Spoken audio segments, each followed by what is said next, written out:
Alan Rickman's best.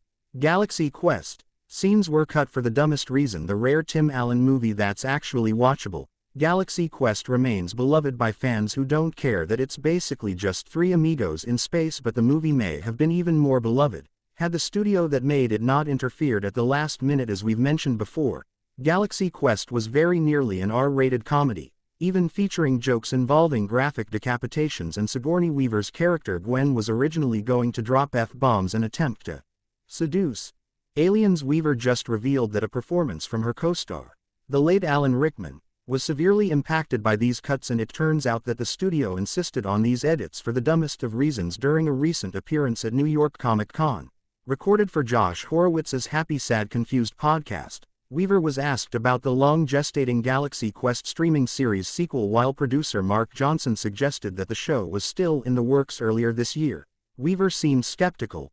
"I think it would have happened by now," she admitted. As for how the death of Rickman would have impacted the project, she explained that, at a certain point they talked about Benedict Cumberbatch playing a version of Alan's part. Cumberbatch aside, Weaver noted that it would be very hard to come back to it without Alan. She then went on to explain that many of the Die-Hard star's best moments were removed from the film, thanks to DreamWorks' concerns about a talking mouse. Some of his scenes were cut because they weren't good for children. Weaver explained they decided at the last minute it was a children's film, because it was going to go up against Stuart Little, and they cut some of Alan's great scenes, and I wish they'd put out a director's cut because those scenes are the best.